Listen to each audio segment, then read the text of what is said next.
1990 జనవరి 15 నాడు చూసినా first bus. అది మన పెళ్లి రోజు కదా. నేను ఆ పొద్దే చూసినానే. మరి నాతో చెప్పలేదు.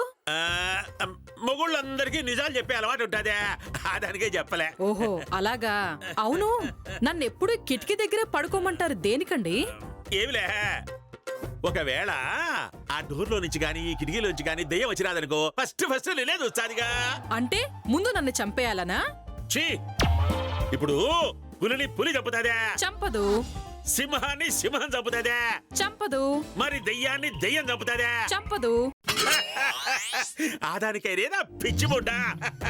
ఇక పడుకో ఇక పడుకో. చూడు, ఇదిగో ఈ పొద్దు మంగళవారము, ఆదానికే ఈ అడ్డం పెట్టినా. దగ్గరికి రానికి ట్రై చెయ్యాకు, మూసుకొని పండుకో. పిచ్చి బుడ్డ, దీనికి దెయ్యం అని చెప్తే అర్థం కాదే.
ఈ సౌండ్లేంది? ఈ అరుపులేంది? ఈ మెరుపులేంది? కొంపదీసి దయ్యంగా వచ్చిందా ఏంది? అమ్మా అమ్మో అమ్మో.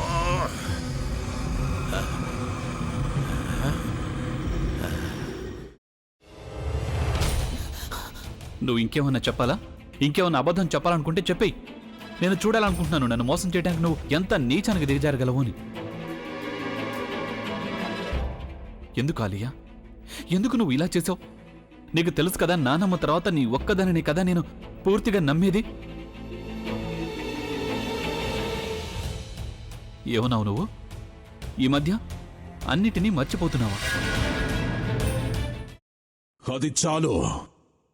వాటిలో ఉన్న శక్తి విషయాన్ని గ్రహించి మనకు వివరిస్తాయి.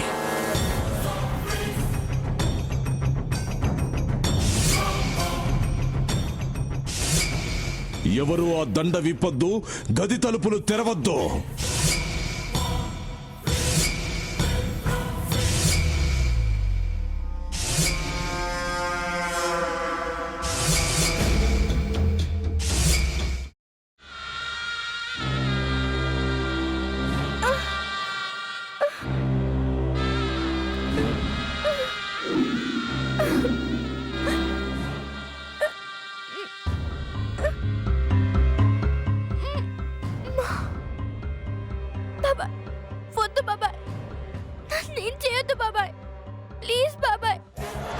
నిజం తెలిసినప్పుడే నా ఆలోచనలో నువ్వు చచ్చిపోయావు.